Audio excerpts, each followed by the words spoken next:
on, everyone? It is episode 180, recorded on Saturday, August 26th, 2023. I'm Drew, and hey, John, why do walruses love a Tupperware party? They're always on the lookout for a tight seal.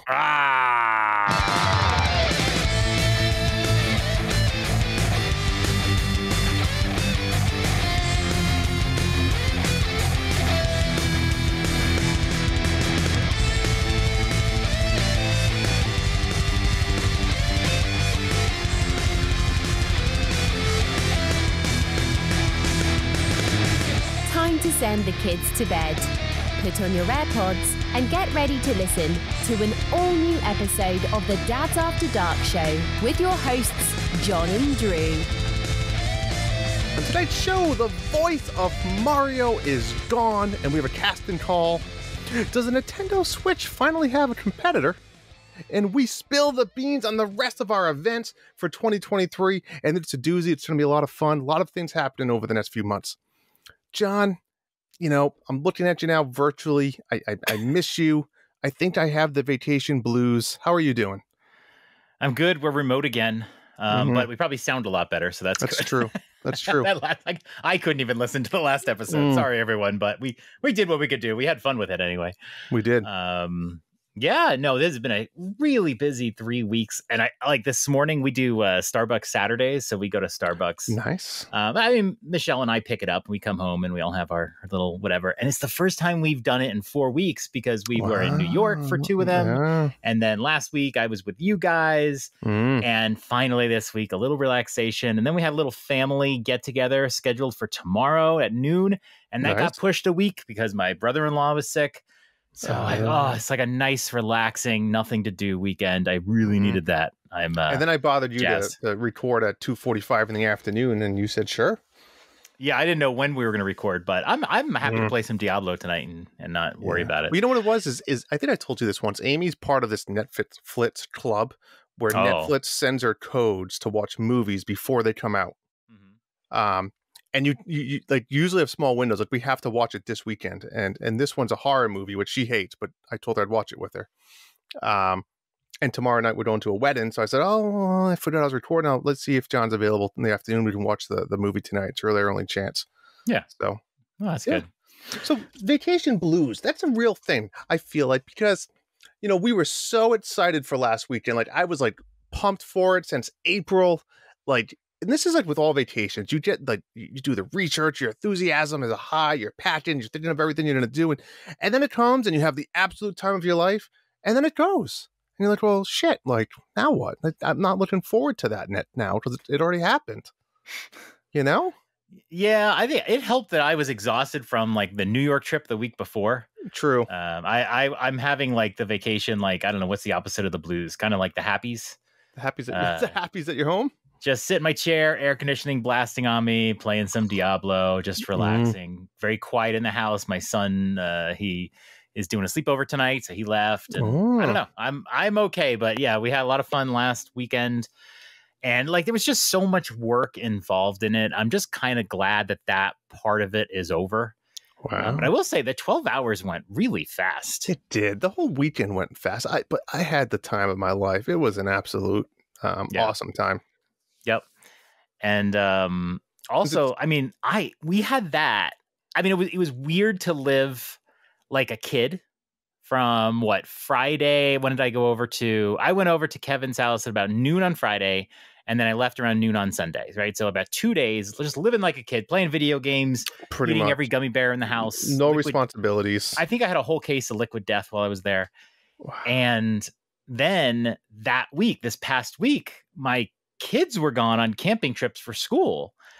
Cedric was here. He originally was not supposed to be here. I was supposed to be alone for like 3 days, but my wife went with them. And so it was just me and Cedric, and we were just total bachelors. I mean, he is a bachelor, but it was just so weird. And usually when like some of the kids go on the camping trips, I have to take them to school, but I didn't have to do that. So it was fantastic. And we watched the entire Dark Knight trilogy. He had never seen it. Wow. And it was fun. We got to bond over going through all the movies in a row, and it was a great time. So we had a good time. So for like a whole week, I just lived like I did maybe when I was 20. It was fantastic. And Cedric got his driver's license. Crazy. The day after we got back from New York. And I was super nervous. I told him, don't worry about it. Nothing to worry about. If you fail, it doesn't matter. You do it again. It doesn't matter. It's fine. Just try again. It will happen. Yeah, I was trying to get the pressure off him, but he nailed it on the first try. Flying colors. Yeah. Well, I mean, he drove a lot with you, and you felt good about it. It's not like you were like, oh man, he's not doing good. Like, you felt fine. Yeah. I wasn't worried about him as a driver overall, but on any given test, you could just totally blow it. You can go through a stop sign or something like that. You get nervous. You could be nervous. Yeah. As an adult, you'll make some dumb driving mistakes. So you just want to make sure it doesn't happen on the driver's test, and it did not. Speaking of beautiful family, John, very nice getting to meet all of them. It was very cool. I mean, Michelle and I hit it off like we knew each other for years, having conversations. It was a blast. Couple East Coasters. That's it. That's all it takes, You can hear her accent, right? Like it a little bit, yeah. Not always there. It comes out in certain words. Yeah. Not that I have one. No, you totally have one. I'm still on rotation mode. I didn't even shave yet. Yeah, look at me. I have a nice neck beard going too. The neck is the worst. That's when it gets the itchy. Yeah. No, not back into it. But we raised $2,069. Very nice. Got a nice anonymous donation there. And then there was some matching too. Kevin got Nintendo to match his donations, which were pretty sizable. He made multiple. I can't remember exactly what it was, but so yeah, like we raised probably by the end of it, like close to $2,500. $2,500. That's huge. Yeah. That's awesome. That gives a nice big start to Nintendo dads, right? That I know they try to always get as much as that's a huge little bump for them to be started with already. Yep. Thank you everyone again so much for doing. I know we've thanked you on the numerous, but again, thank you so much. That helps. And I would say I think 95% of all the prizes that were won have now been distributed or sent in the mail. I have 2 left. I need to send. I have 2 merch packages I need to send. I just got all the merch. I had to order the merch first. I have it all. Now I just need to put it into some oversized envelopes and get it out to you guys. So that will be happening in the next few days. I have it all. I just need to get to the post office. I'm nervous to like put stamps on there because I don't know if it's enough. You know what I mean? Like I don't want to. Can you just put like 4 stamps maybe? But I don't know. I mean, if it's a pack, I go to paypal.com/shipnow. Okay. And you put the address in, and then you put the weight and the size of the package, and then you can print out it's considered a stamp, but you print out the address label, and that's the way I usually do it. How do you know the weight? Like I don't have like a scale that small. You either find a scale in your kitchen, or if it's big enough, I'll hold it on the scale upstairs, and then I'll put it down and just get a rough estimate of the difference, and then maybe I gotta assume mine's like less than a couple pounds. Go to the supermarket and just go to the produce section and place it in there. Your backpack and just start. Yeah. You just do that. It's fine. That wouldn't be weird. Yeah. No, that'll work out. Yeah. All the game codes have been distributed. I have a question for people. If you can give me some feedback, but the Blanco family won a prize. And so I told the kids, I go, this is for you. But let's buy a family game because I can't give it to one of my kids, right? Sure. And so we're trying to figure out what family game we should buy. And one of them said, Jackbox, but like a lot of the newer ones are not that good. So I'm looking for a good multiplayer family game, preferably at least 5 players, but 4 players will do as well because it's a lot of Sounds like Moving Out 2 is the perfect solution. No, because they didn't want to play Moving Out 1. Okay. I couldn't even get them to play Moving Out 1, so I'm not going to do 2. I'll talk about that a little bit later, but all right, that's a good question for the audience, though. What do they got? You know what you should get? Spider Hack. I just don't. That game doesn't work for me. I don't know what it is. The controls with the second stick, it just doesn't register in my head. I just can't function. But my kids did like that. We played that on Xbox 6 months ago or so. We played it on Game Pass. I guess it was December because that was the last time I played my Xbox. And they kind of enjoyed that. But I wouldn't call it a family game because I won't play. Well, speaking of kids and video games, my son Evan has taken over my Lunar. He asked, he's been begging me, I think I told you, he's been begging me to play Fortnite for like a year now. And I'm just like, nah, like it's just like, I don't want him to get into that. And then like voice chat, I just don't. Like he's He's going to be 7. I just don't really want him to be doing that. There's plenty of other games he can play. I finally caved. I said, well, let me hook up the Luna for him. I put it on the iPad. I give him the controller. I said, have at it, buddy. Try Fortnite. And I was like, he's going to, be so bad, and he's going to suck so badly that, like, he's just going to quit. Great confidence. That's kind of what I was hoping for, to be honest. Let me tell you, I tried Fortnite when it came to the Switch, 5 years ago. It is completely different. There's like 1,000 modes and team modes and color modes and cars and all this other weird shit you can do now. I let him go. He played it for about 45 minutes. He was having fun. And then I looked over and he's playing like Sonic Racing or something. I said, yes, whatever, just play something else. And then he was playing Sonic Superstars and whatever the name of the game was. And not Sonic Mania. Sonic Mania. Yeah. So yeah, he's been playing the Luna. That's his go-to now console of choice. And he plays on the iPad. Is that the only place you have it hooked up, or did you hook it up? I thought you hooked it up with the controller. I can play up in the bedroom. I can play in the toy room. It's okay. Any TV it just connects to. And once you launch the app on the TV, it will just load. It'll recognize the controller. Right. And then Zoe out of nowhere has become obsessed with Among Us, and she's been playing that on the Switch. I don't get these kids. I don't know.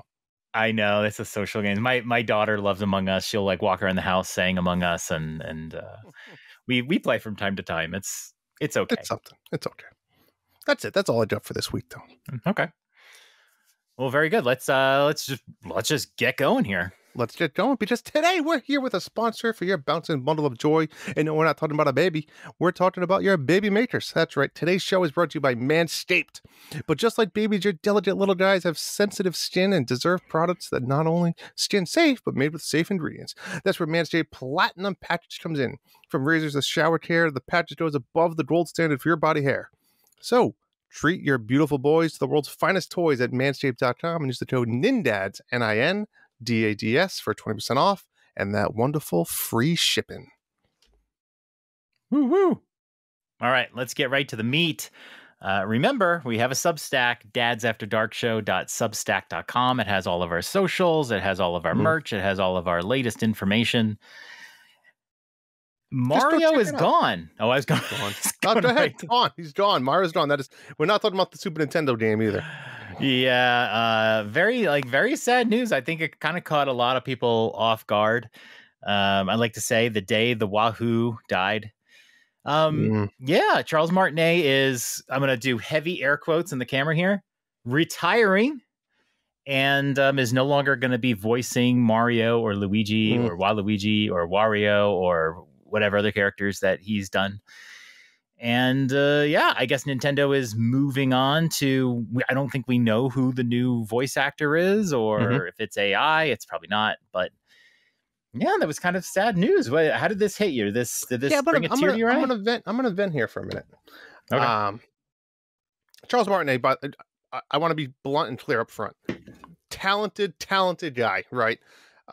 When you think about, again, the voices of Mario and these other Mushroom Kingdom characters, I mean, yes, he brought these characters to life. Forever going forward, when people try to, reenact Mario's voice, it's going to be in the voice that Charles created. Right. So I want to be perfectly clear when I say that. Like, he created this voice of this one of the most iconic characters in the world that's going to stay with that character forever. Right. Got it. Touché. Awesome. But we're talking about characters that barely put sentences together, that have probably less than like 5 minutes of dialogue in entire games. It's sad to see him go, but I don't think this is as big of a deal as people are making it seem going forward for the future of Mario.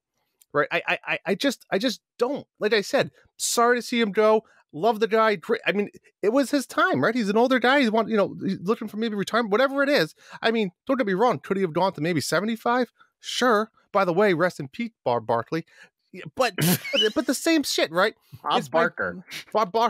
I'm on a rant here. Let me go.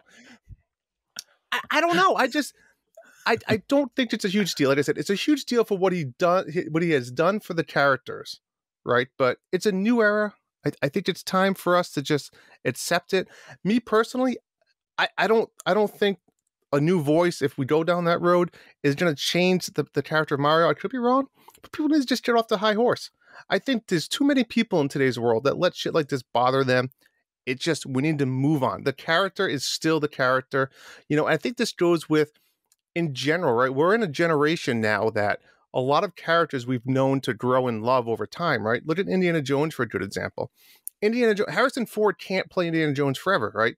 We just had the newest movie. We see that stuff. They're trying to use AI and facial recognition and stuff. Like, if they want to continue Indiana Jones, they need to find a new actor or stop the series, right? Now, obviously, Mario's series is not stopping, and I think that's the case for a lot of these shows and movies that we love to watch over the years and these iconic roles.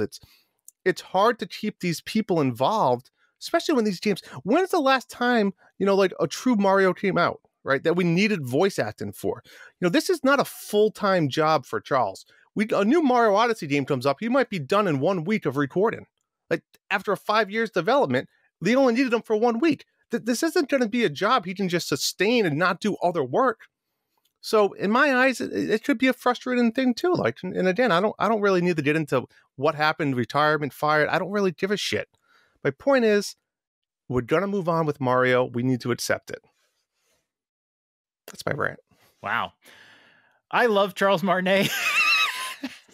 I think he will be dearly missed. Like you said, he invented that voice. That was not a voice he was told to do. He created that voice. And, it reminds me of, do you ever have a celebrity or athlete die and it hit you harder than like a family member?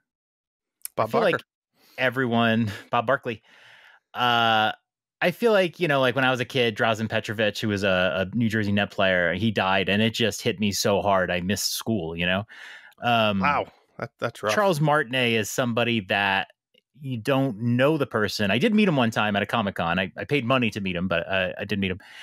And, but he's just so beloved. He's such a happy guy. Anytime you see any interview with him, he is just the coolest dude in the world. And he created a voice that I think brings a lot of people happiness.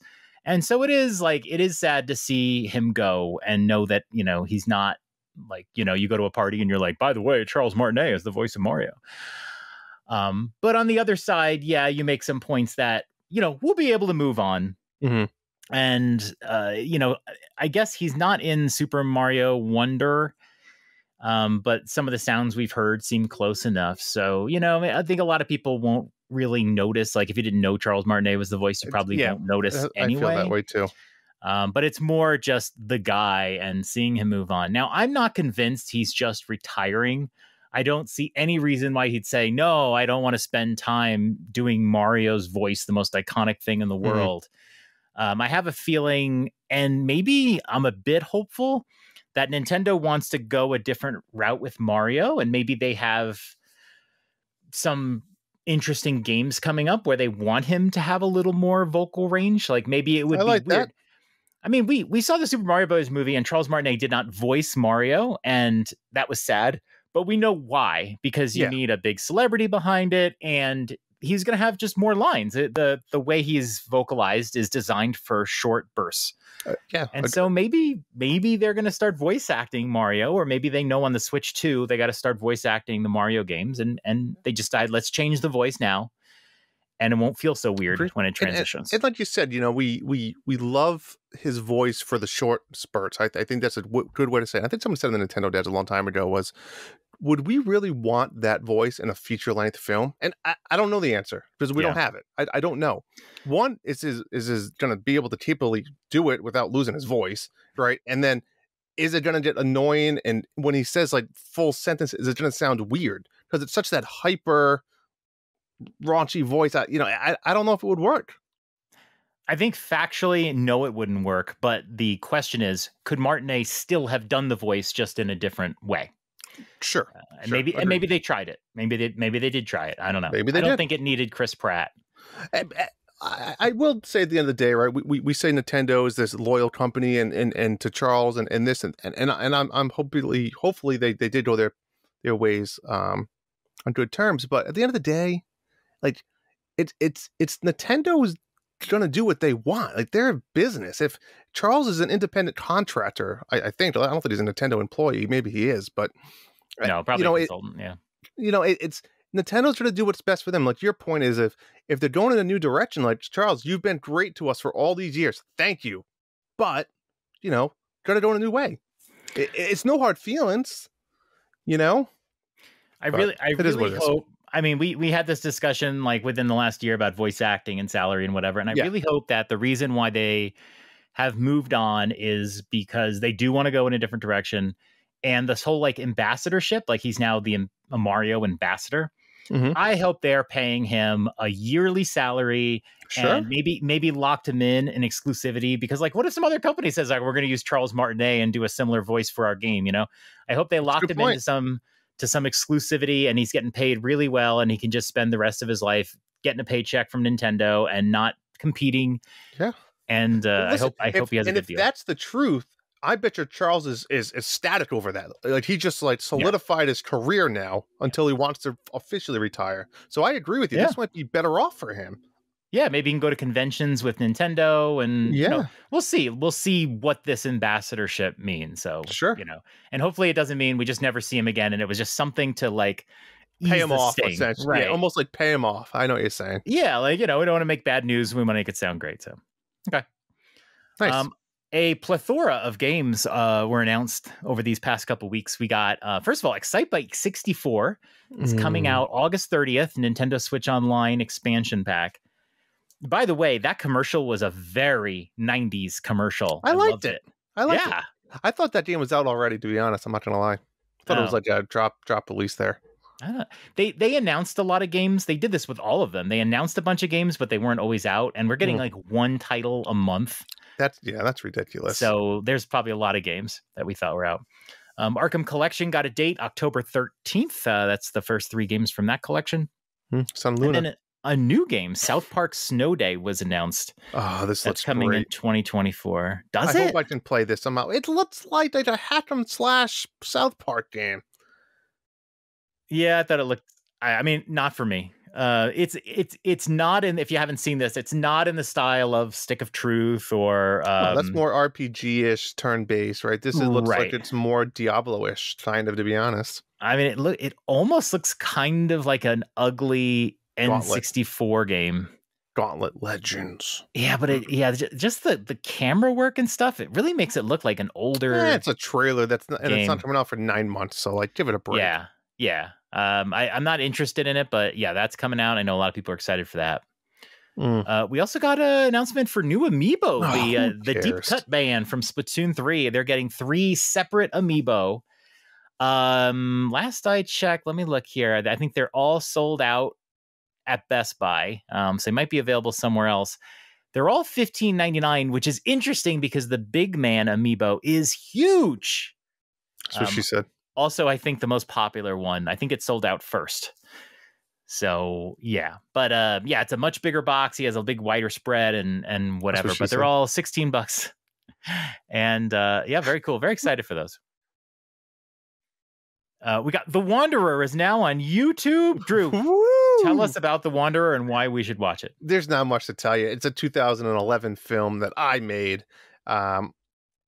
Back when I was in the movie business. We watched it Friday night. We had some fun with it. The room was silent. Everyone was into it. We had some laughs, some giggles, and John was kind enough to extract it. What's the right verbiage for that? Ripped it. That sounds dirty. John ripped it. Yeah, Drew had a DVD, was his last DVD. It's my last DVD. And, DVDs are fine or whatever. So I did enjoy throwing it halfway across the room at one point because... True story. Literally threw it like a Frisbee, like an asshole. It was a carpet. DVDs are fine. Anyway, it's up on YouTube. It's on our YouTube channel if you want to check it out. How many views it has, John? How's it doing? It's been off for like 24 hours. I thought it was actually doing pretty decently. I think a lot of people are kind of interested to see, like, what is this? Really? What is this movie? I mean, 22 views, if you consider that good. Right. I mean, it's not bad. I mean, like you said, nobody's searching for it. Like, I saw The Wanderer a long time ago. Was it on YouTube? It's really going to be people that we gave the link to. It's a long movie. People aren't going to casually watch it. No. But no, it was good. It was better than I thought it would be. I have a lot of questions about the story. A lot of questions about the story. Wow. Yeah, we should do a full like fledged analysis of this. I'm fine with that. Yeah. But yeah, and then the movie career ended. So it basically just like this one movie. It came out One and done. that was it. Yeah. You're like the Trey Lance. That movie took like 4 to 5 years to make. So I think it just took a lot out of me. Yeah. Craziness. Yeah, Anywho. You can find that on our YouTube channel. And then the last bit of news, PlayStation Portal was announced. This is what was formerly called the PlayStation Q. They promised details. We got details. This is coming out this year. I suspect we're going to get maybe some pre-order information this week. So we'll see. Mm-hmm. But it came in at $200, which is a lot less. I had predicted $300. $200. It is a PS5 controller cut in half without the touch button in the middle, slapped on the side of what looks like a Switch console, but it's an 8-inch screen. So that's 1 inch bigger than an OLED screen. So that's a pretty chunky screen. And it can go up to 60 frames per second. So it's a good enough screen for a portable. And yeah, I'm very interested in this. This is in conjunction with a PlayStation 5 and 4 or just 5? 5, yep. Okay, so 5. So this is, you can't buy this and play PlayStation games, correct? Or you can? You have to have a PS5. Correct. You need a PS5. And it doesn't have a game card or anything like that. You need to be on Wi-Fi to play via the cloud. There's no offline mode. Correct, mostly, yeah. Their biggest use is in the house. You're playing it not even on Wi-Fi, but via the LAN. So you just get on the same Wi-Fi network, but you're local. You're not going over the internet. You're not going to a cloud or anything. Gotcha. And it basically just controls your PS5. So there's good and bad to this, obviously, and this is a use case. And I'm going to give you a way to use it that's actually pretty cool. But this is meant for me because the way I play games, and I talk about on the show, I usually have I have a PS5 game going and I have a Switch game going. Sure. Right. So right now it's Diablo and Red Dead Redemption. And during the day, I'll play either my PlayStation or my Switch. But at night, when I go upstairs with family, I bring my Switch upstairs. I don't bring my PlayStation. You can't. It's stuck in my office, right? Yeah. So, yeah. And if I don't feel like sitting down in front of a TV, I don't play my PlayStation, whatever. But if you were really into Diablo that day and you really wanted to play it, you'd either have to stay without your family or you don't play it. Exactly. So now I have the option to play the PlayStation when I'm in my house anywhere. So that's really for an additional $200 on top of the console. But it sounds like you're going to do this. I mean, day one, I'm going to try to get this day one because this is what I've always wanted. Yeah. And what I really like about it, because you can do remote play with PlayStation 5 today. You can already do the same thing like you're doing with the Luna, right? You have an iPad or your phone or whatever. Yeah. Yeah. And you got to connect a controller and do all that stuff. But what makes this just really cool is the ease of use. This has the PS5 controller exactly as you're used to it right on there. It's not like a Joy-Con. And that's what I wish the Switch would do. I wish there was a Switch that had like a Pro controller attached to a screen. That would be fantastic. So it's the same controller, the same functions, and it controls your PS5. So you don't have to like set up a different device here. This is your PS5. There's no other setup. Does it have really the L&R button? What do you call those? The trigger, like analog triggers are on there. The restriction triggers, what are they called? Everything is there. Yeah, so the triggers can like lock on you if you're playing certain games. If they're not making a lot of money off of this, but is this now like an option to say like, listen, if you like playing on the couch with the Switch, like you can now buy this along your PlayStation. I mean, it's going to cost you whatever $700-800, but you get both. And that I got to be honest. That's a big selling point, even for someone like me. I mean, not that I want to spend $800, but if I wanted to play games, and my biggest concern is playing on the couch, because I'll be honest, I don't play the Switch out a lot. Most of my handheld games at home. So someone like me, this would be a huge benefit. Again, if I wanted to put up $800 versus $350. I mean, you can buy a $400 PS5, and this is $200. So reasonably, it's like $600 plus tax. Yeah. No, I think it has a great use. And here's the bonus use. My son, Cedric, wants to play Spider-Man 2. I think it's only on PS5, but I'm only going to get one copy of the thing. Sure. And so like during the day, he might be home and maybe he wants to play Spider-Man, but I don't want him in my office playing for a couple of reasons. One, he's fucking annoying. Two, he wears cologne now. I don't know why. I hope the phase ends. He's 16. He wears cologne when he's home. It's like, and I'm like, I tell my wife, Is it like oh, the cologne skunk. or is it like Axe body spray? No, he's wearing like a cologne that it's a whole thing. Maybe I'll go over it next time, but it's a whole thing. So I don't want him in my room playing the game, whatever. But if I don't want him playing Spider-Man 2 while I'm in here and I'm like seeing him play parts I haven't seen yet, right? I don't want spoilers. So he could literally take this PlayStation Portal and play in his room. And the only thing it restricts me from doing is I can't play the PlayStation at that time. Sure. But that's fine. So we're like, oh, you play Spider-Man, but I don't want to see the screen or whatever. So it's almost like having a second PlayStation in the house. I mean, you can really think of it that way. So it's a nice little device. It looks fantastic. I was trying to say, I like how, like, for example, if you haven't seen this and you think of a Switch, like the Joy-Cons, but like, I like how their fingers can fit between the controller and the screen. Like, it has that looks comfortable. Yep. Versus, think about what's the biggest headache sometimes when you play handheld on the Switch for a long time? It's your pinkies. Believe it or not, right? Your pinkies sometimes start to hurt, and you're like, why? Because you don't know where to put them. I think I support the weight of the system. Yeah, I hold it with the pinkies. That's my point. Underneath it, you let it sit on there. So it gets uncomfortable. But for this, you're gripping the controller with your pinky and holding it that way. I think this should be a big advantage, to be honest. Yeah. I think I'll have to hold it to really know how I'm going to hold it. Right. Yeah. It should be pretty comfortable. I'm sure they test this shit. So God, this looks right up my alley. I don't think I want to spend $600. Yeah, you'll have to get a PS5. Well, but think about it. I spent $600, then I still have to go buy games that I want to play. So like at the end of the day, it's a lot more than that. You do get one game when you buy a PlayStation. Yeah, you get Astrobot. I know what you mean. It's also a great reason. Like if I had to do it again, I might have just gotten the PlayStation Digital Edition, which is $400, because my PS5 library is completely digital. And if you want to play this, if you wanted to choose a game, I mean, you'd have to go and change the disc manually, whatever. So yeah, this is a good system to have if you have a digital library as well. So what's the difference? How much is the disc? $600? Is the discless version is $100 off, so it's $400. Gotcha. The regular PS5 is $500, and there have been rumors for a while that they're putting out a PS5 that doesn't have a disc, but you can. It's like an external that will actually fit onto the system. This way, they can sell one SKU, and then just sell the disc separately for $100, whatever it is. Yeah, because I think they have analytics that most people are just digital. So just sell the system and then say, if you want the disc, you can just get it separately and attach it to the console, which I think is a great way to go. Yeah. I mean, I'm not going to get that because I already got it, but I think that's a great way to go. Nice. But I think that system would be $400. That would just be the new cost of it. And then the disc will be $100, but they're just selling them separately. Agreed. So that's it. And now we have some upcoming events, and Drew made a pretty little graphic that he put in Discord. But if you haven't seen that, Drew, walk us through the next 6 months.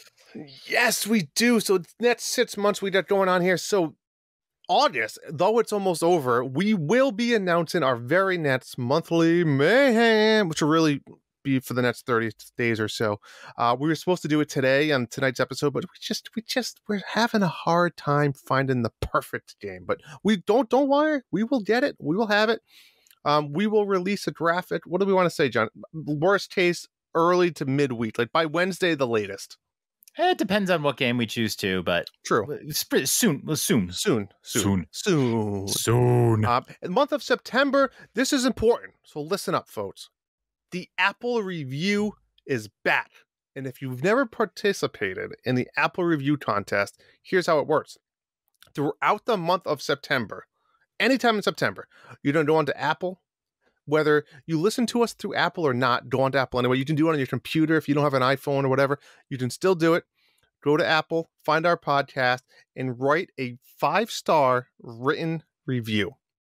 If you've already wrote a review in the past, redo it. Even if you change one word or one letter, it will repost it and it will put the new date.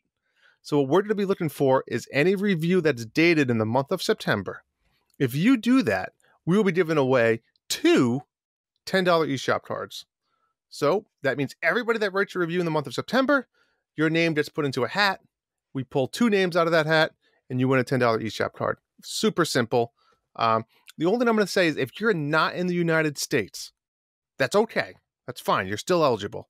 Just please take a screenshot and maybe send it to me or John, because it's hard for us to search them. It's hard. It's easy to miss. It's easy to miss. And I just don't want to be frank, I don't want to miss it. So if you do one outside the United States, just send it to us. Yeah, especially if you're not in like Canada or the UK. I'll tell you what, John, I think even if they do it now, if we'll get them eligible. So if you're listening right now, just submit it. We'll see the date. You know, we'll do the last week of August through September. Yep. Submit a new review by the end of September. So you can do it now.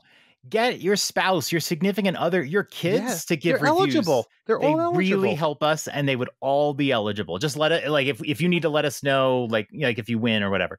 But I want to get a lot more new reviews. We want the updated reviews, but we also need some new reviews. So get your kids to review us. They can just give a sentence. That's fine.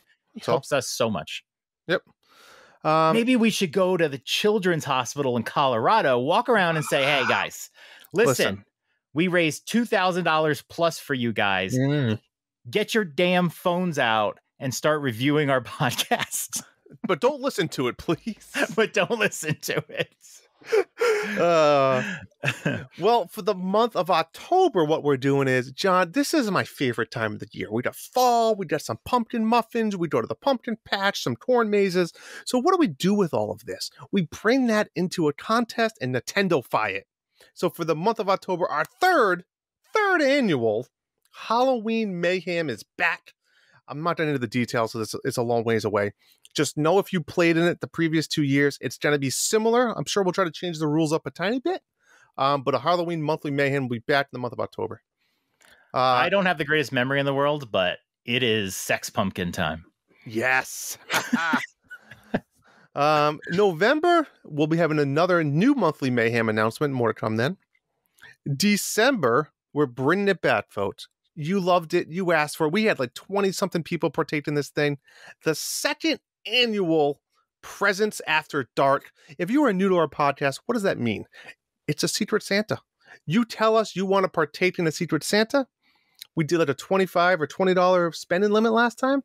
And you just send them some type of fun Nintendo-themed, video game-themed, Disney, whatever you want it to be, whatever you think that person might like.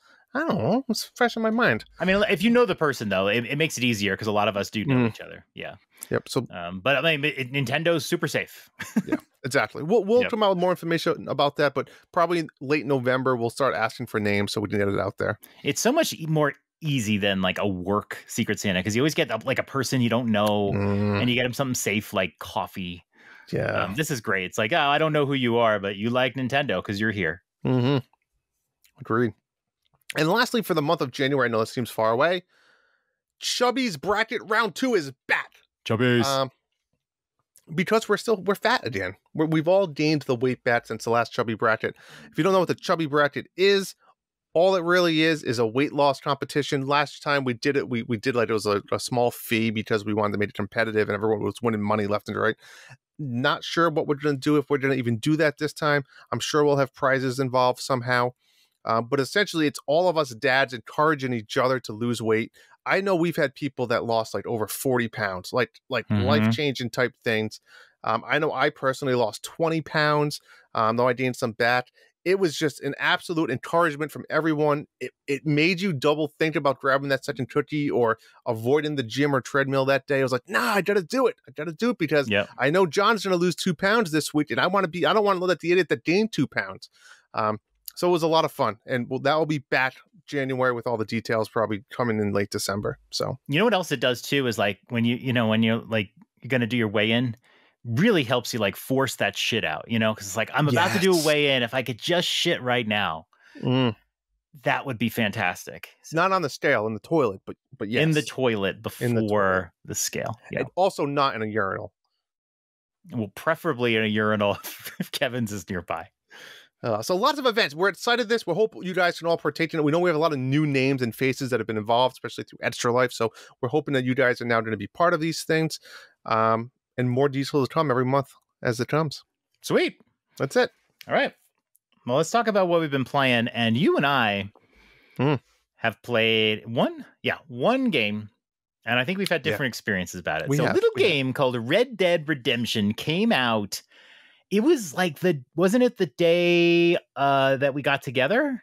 It was like last Friday, I think. Maybe a day or so sooner. Yeah, maybe Thursday, or it was that week. It was Thursday because you played it. You installed it and played it on the plane. Yep.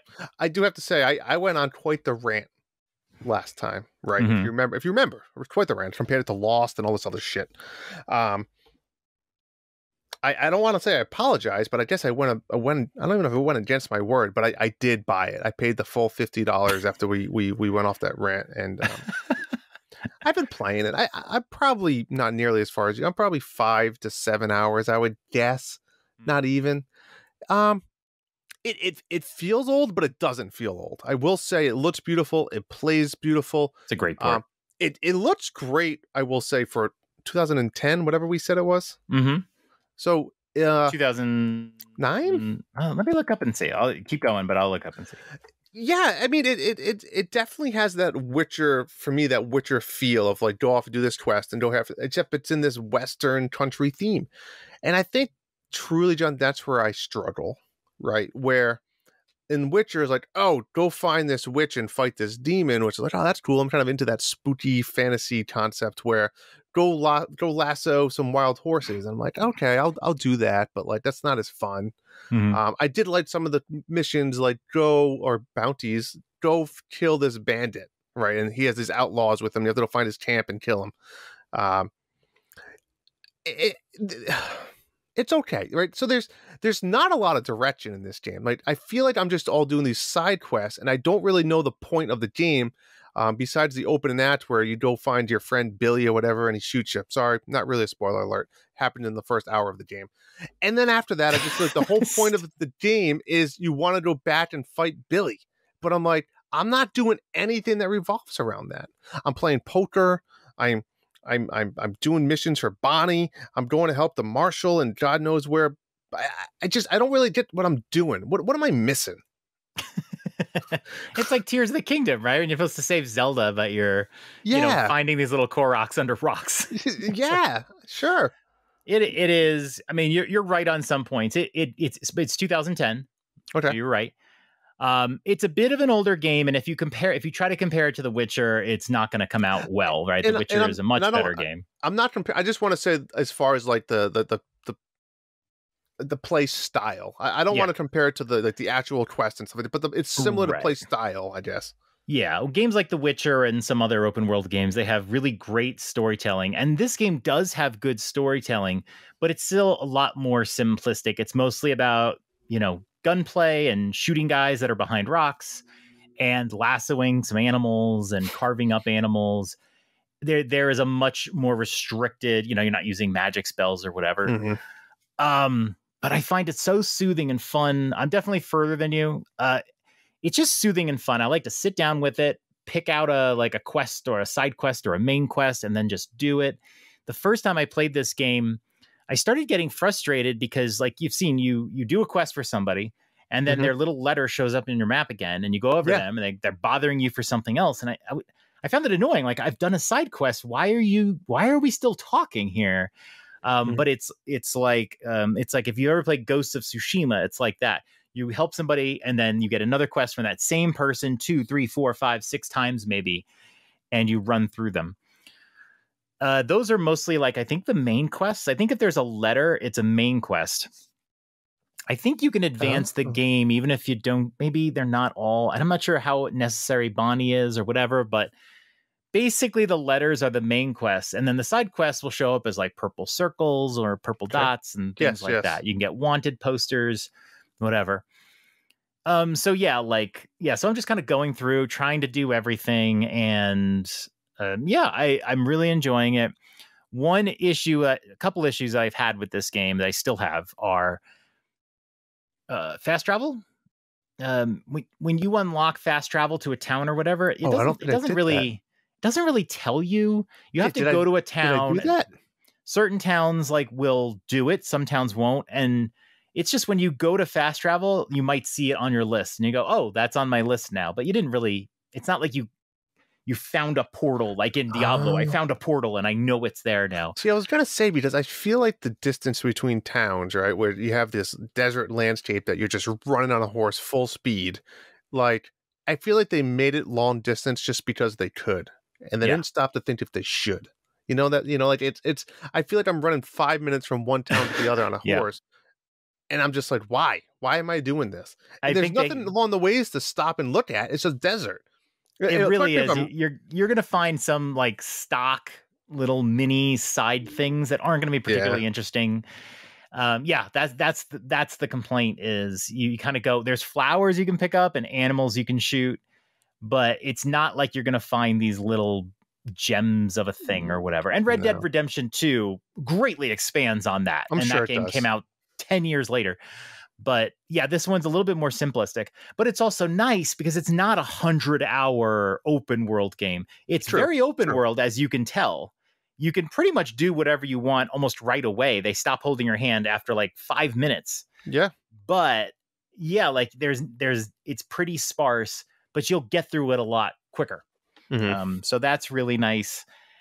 And yeah, the thing I love about it is if you go to the outfits area to unlock various outfits, there's these little things you can do. So it'd be like, take care of this gang and this and this and this and this, and then you can have this outfit. So that is almost like the checklist to work off of. I just unlocked a new costume today because I bought it from a town that I discovered, and that's cool. Oh, nice. But yeah, I'll look at those lists and go, it's like, take care of this gang in this little town. And then I'll look at the map and I'll find the town and go, ooh, and then I go there. Okay, cool. And it's just satisfying. I am at I don't want to like give anything away to you, but let's just say I'm at the tequila stage of the game. And I'm loving it. I kind of went in thinking like, I'm going to try to 100% this thing. I don't know if I will, but I'm just trying to do every quest I can find, until I'm satisfied. I'm going to try to unlock more costumes and get more of the weapons. I definitely have way more money in this game than I used to. So I'm really enjoying it. I'm having a good time. I have concerns I won't finish this game, to be honest. Yeah, you're looking... The story sequences are really nice. I love the main questing, and maybe something will start to click in for you at some point. I'm not done. I'll give it a little bit more, but like I told you last night, I booted up Zelda and tried to finish it, and I ended up going to lasso horses instead. So it's like, I'm in a funk, but I'm not in a funk. I have games to play. I'm just unmotivated to play them, and I think it's the game's fault, not mine. And that's what a funk is, right? You're never short of games anymore. That reality is gone. It's just you don't feel like playing anymore. I gotta find one, and I could go buy Sea of Stars and find out that game's not for me either, and waste more money. So I don't know yet. I don't know. So I have gone back and forth on Sea of Stars so many times. The latest trailer that Nintendo put out, I mean, the game looks fantastic. There is no doubt. I do need to play the demo. I will play the demo and see if it's for me or not. Yeah, it looks fantastic. The last few years, though, I found I don't love 2D JRPGs like I thought I did. And I get a little bored of the 2D RPGs. So I'm afraid of it. But I'm going to try it. I'm going to try it on PlayStation because it's coming out on PS Plus Extra. And I'll just try it. And if it doesn't grab me within an hour, then forget it. But I feel like if I play it, I want to play it on the Switch. Okay. So we'll see. What else have you been playing? I'm actually with Oracles of Seasons. Like I said, I've been playing it again, unmotivated. I've completed 6 dungeons, so I'm getting closer. I'll also mention really quick, I played Pikmin 4, the wife and I don't know if I said it already. We pretty much 100%ed it. There's physically nothing left we can do.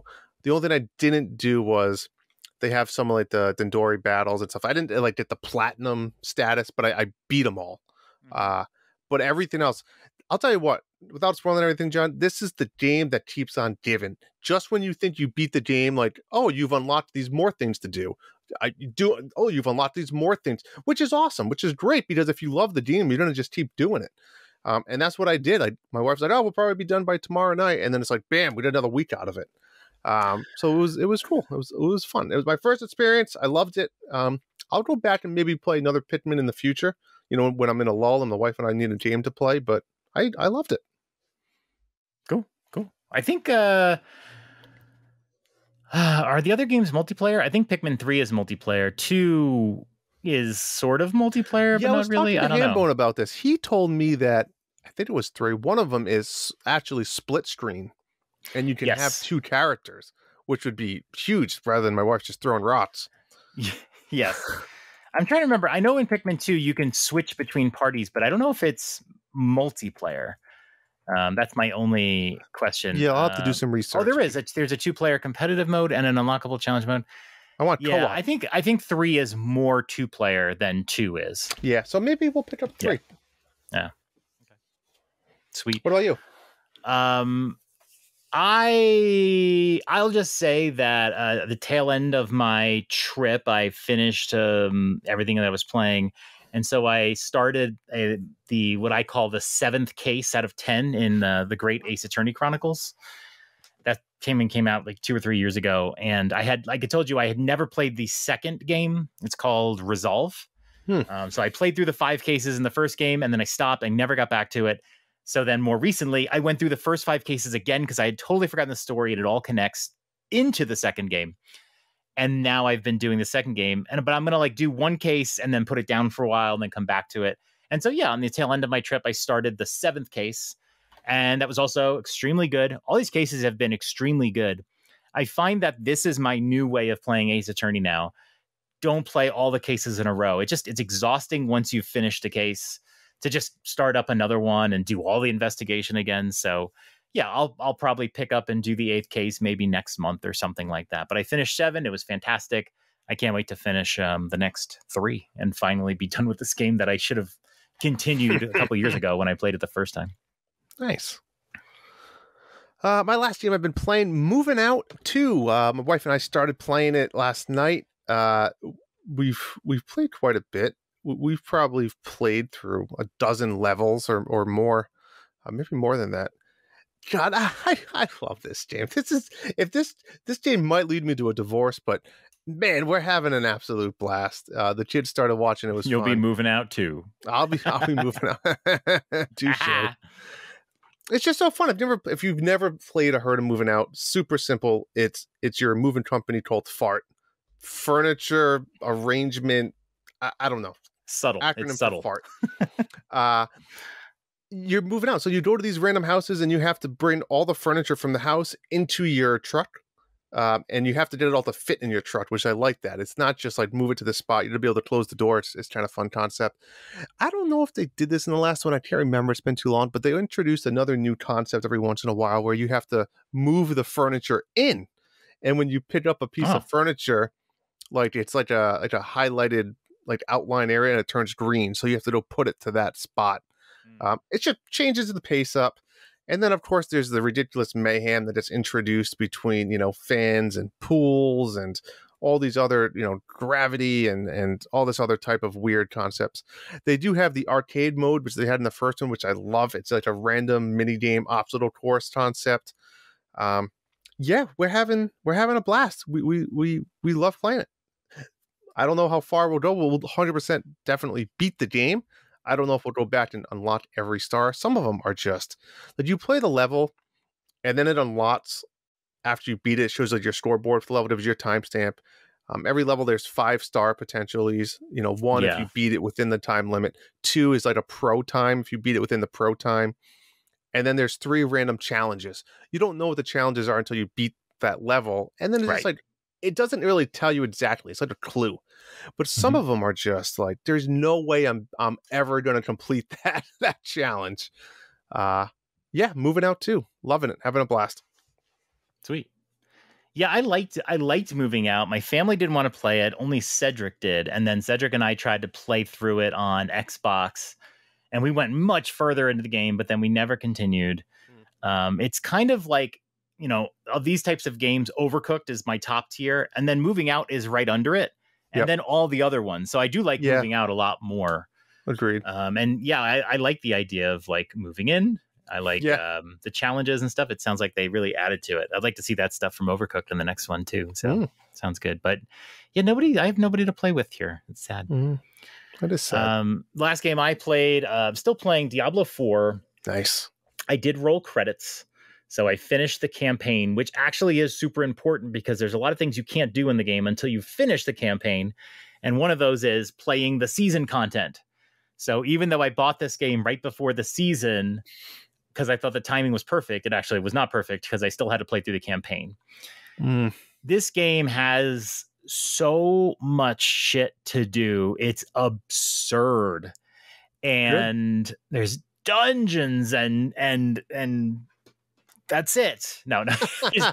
Dungeons and whisper quests and hell tides, and it's like insane. And it's funny because my friend who I've played with the most, he, like, I was away for like 11 days. So he was like playing, and he's playing more per day. And so for 2 weeks, he was just going way ahead of me. And so he's like so far ahead of me, and he's way over leveled, and he knows how everything works. And so when we play, he's like explaining all these things, but unfortunately it's too much. This game, Diablo, is about, I'll give you a little bit more to time. Here's a new quest. You'll learn how to do this. And he's trying to give it to me all. And it's like, I can't, like, man, I can't, I'm not going to do the toughest dungeons with you and whatever. So it's hard. Then when we play like a dungeon, he's so much more powerful, and he'll actually say, do you want me to let you try to take this guy out? And it's like, yeah, but because he's there, the enemy is tougher. And so I can't, like, but and then he'll just go in and like 2 shots and it's dead. Yeah. So we're in a weird kind of stage together, but yeah, I'm really liking it. I've unlocked the entire map and all the portals, and every time I sit down, I just do something different.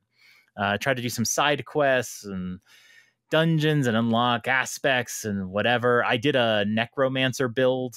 Nice. So my first like little real build, which I don't think I ever did in Diablo 3, to have a specific build.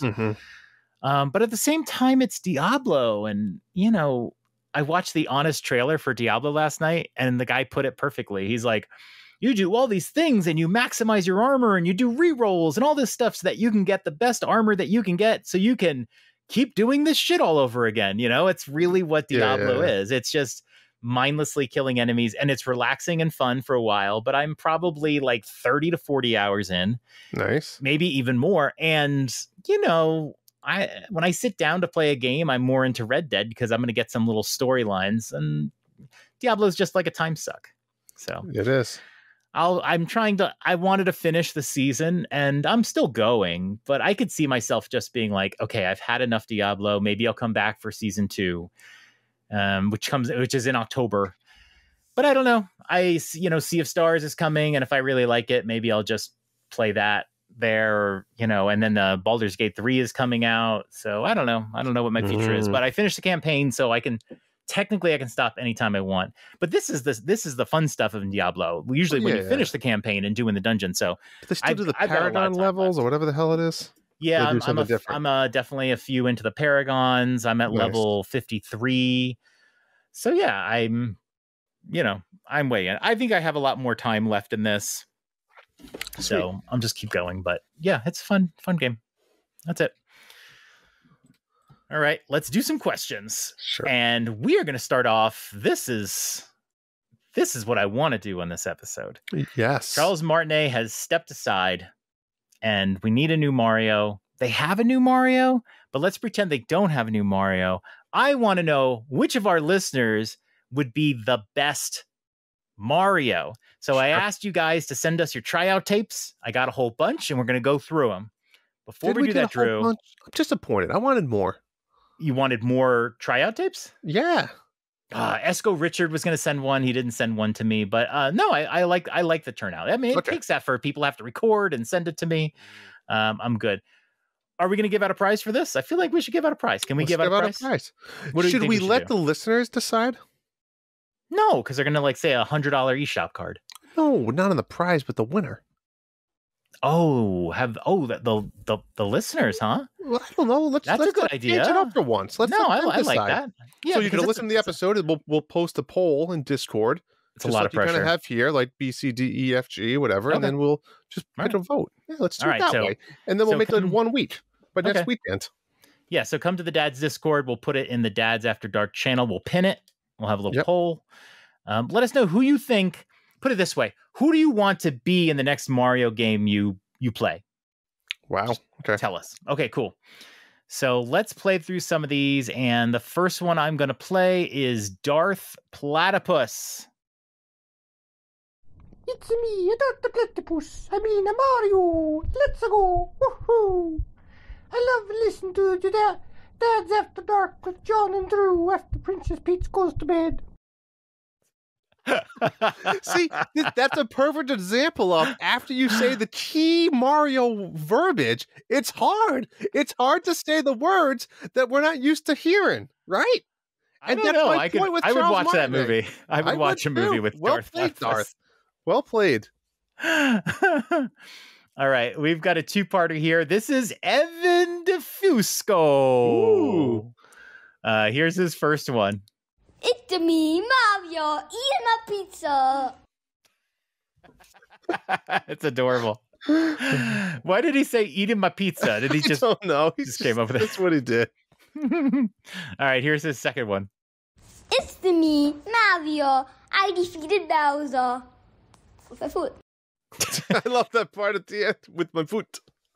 I feel like every Mario game should end with Mario saying, I defeated the Bowser. Oh, right. Touche to Evan. All right. You know we can't do a voice contest without this man right here. The late, the great informant. The late? Did he die? He's still alive. He's still Okay, around. just wanted to make sure. This is an informant. Before this you even is... hear this, I will say, informant, if you're listening, your plushie is in the mail. Informant won a mystery plushie, if you guys remember, for Extra Life. And let me tell you, buddy, you are in for a treat. That's all I'm going to say. I can't wait. He has two submissions. We'll count it as one for the contest. Yep. One of them is a replacement Mario, which is this one here. This is like, I'm like a Mario. Ready? Okay. Hey, greetings. It's me, Mario. Hold on. That is not the replacement Mario. This is the replacement Mario. This is Andy Penzick, a.k.a. The Informant, with his Mario audition. Wahoo! It's me! It's Mario! Nintendo Dance After Dark! Woohoo! Let's go! Mario? Luigi, settle down. I'm recording. Ho ho! It's me, Wario. I'm gonna win. You're incredible, an informant. Incredible. Now I already spoiled it a little bit, but now here is his new take on Mario. New character. This is like new character. Yeah. Might be offensive to the Italian community, but don't worry, it's funny as hell. Hey, greetings. It's me, Mario. Me and my brother Luigi, we're gonna go down the pipe, you know. We're gonna stomp on some Goombas. We're Cheech and Chong, really. The princess, maybe her friend, the Daisy, the Rosalina, you know. We're gonna have a cool time. Yeah, we're gonna get some super mushrooms going, too, if you know what I'm saying. Oh, yes, the Mario Brothers, we're gonna go to Smash Brothers, you know what I'm saying? Ha, ha, ha. All right, let's go. That is more Cheech and Chong, yeah. Well played, Andy. Well played. All right, this one is Bob Cousy. Wahoo, wahoo, wahoo. Hey, now it's Mario here, just hanging out in beautiful southern mushroom kingdom. Hey, I was just calling to say hey and let y'all know how I'm doing. Of course, you know that I'm a plumber. I like to lay the pipe, if you know what I mean. Brother Luigi, well, he's a mechanic still, and he loves his chewing tobacco. I reckon him and Daisy have about, I'd say around about 6 kids. She got twins on the way as well, so ton of Rugrats over that way. And Toad, well, he's around here, he's known as the purveyor of goods, if you catch my drift. He's got, let's just say, if there's anything you need, he's got it. And buddy, let me tell you about Peach. She's got legs up to her shoulders and hair down to her asshole, buddy. Fine as can be. A good-looking drink of water. And Bowser, I'm not worried about him. Hell, I wrestled 3 gators last Saturday night just by myself. I'm more scared of my mother-in-law than I am of him, but, well, I reckon that's all that's going on around about here, but I gotta run, let you go. I've got to go to this fish fry, fried cheap and poison mushrooms. I can't wait, buddy. Hey, and let me tell you, what's another catchphrase of mine? Wahoo. I reckon I'll catch y'all later now.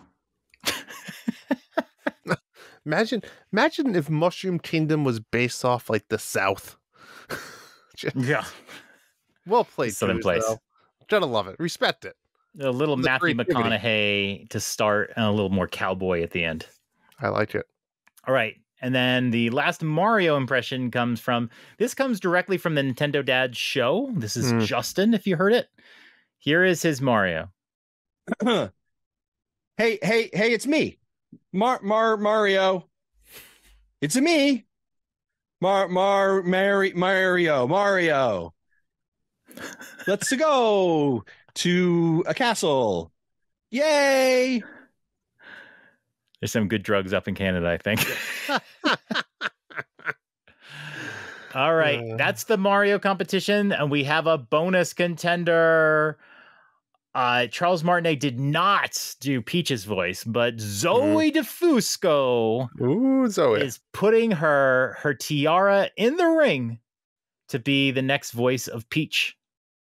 I'm Princess Peach. Mario, save me!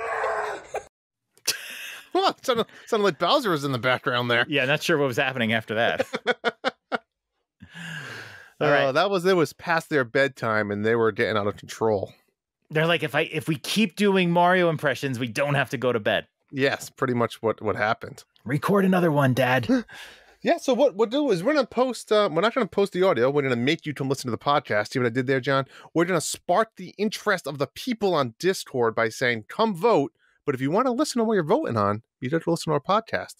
And maybe we can just put a timestamp like in the poll, like, hey, this happens around this marker. So people can re-listen to it if they want to re-listen to it when they're voting. And we'll do that. And we'll maybe say by like next Friday night or something, we'll give them like a few days to vote. Next Friday night, we'll close the poll and award someone. What's the winner get? Well, we still have to decide on a pride. I'm going to see if we have something interesting, but okay. Worst case, eShop cash. Okay. Let's see if we can find something a little better than that. Bowser. All right. What other questions we got? Why don't you pick one from the list? Let's see what we got. Laser beams. So, I was getting my haircut the other day, John. I know you're not a big haircut guy, but the question came to me, what makes a good barber, right? And I thought about this. Just remember a while back, I used to go to this hot chick, and I used to tell you I liked going to her. But, she was always like very happy, younger, cute, rub the boobs up against you a little bit by accident type thing. I was like, this is nice and relaxing. To massage your head a little bit at the end with a hot towel. But lately, over the last 12 months or so, I go to this guy named Patrick. And nothing special. It's at Supercuts. But I like it. I like Patrick because he's fast, he's efficient, and he doesn't say one fucking word to me. We go in, we know we're just there for one reason, get my haircut, and get the hell out. And I kind of like it. I'm kind of adapted to this. Let's have this hot chick give me a haircut to just, I want no one to talk to me. I want to be in, I want to be out, and that's it. So the question came up, what is like the ideal good barber? Tiki barber. Ba-dum. Because I'm not like a big hair guy. Obviously you're not either. But like, yeah. I don't, if someone like messed up, I wouldn't care. Do you know what I'm saying? Like, I'm not going to hold it over anybody. Like, I don't care. So like, do you want to have a relaxing hour to yourself and just be out of the house and be away from everyone? Or do you want to just be in and out? That's my question for everybody. Yeah. Which barber is this? Where do you go? It's just like Supercuts. Oh, it's like, that's like a big brand. Like that's just like a chain. Yeah. I'm the same way. Yeah. There are quote unquote barbers here that are more like guy barbershops, right? They even have the little pull out. Like the Jersey Shore thing. Supercuts and, what are the other ones? Yeah. That's what I have done. My sister used to cut my hair when I was a kid. She's a hairstylist in New York. And when I came out here to college, I had to go to the college haircut place. I didn't even know how to ask for my haircut because my sister just did whatever she wanted to do. I haven't gone to a hair barber in like 3 or 4 years once I buzzed my hair. So I do it myself. But I've always had, I like a female barber. I don't know why. I think it's because they're always touching the back of your neck and little sensitive areas. And I just don't want a guy touching it. Not a big deal or anything. If I had a male barber, I'd survive. But like, I don't know. I just prefer. But they often do talk to you. Yeah, I don't want to talk. And you know when like somebody says, you know when like you go anywhere and they say, "Oh, do you have any plans this weekend?" And I'm always like, "No, I have no plans this weekend." But yeah, I'm not telling you if I did. I know maybe I should invent something extravagant or whatever. Yeah, no, I definitely think clean and quick. If I had somebody that I thought gave the best haircut, I really wouldn't care all that they do.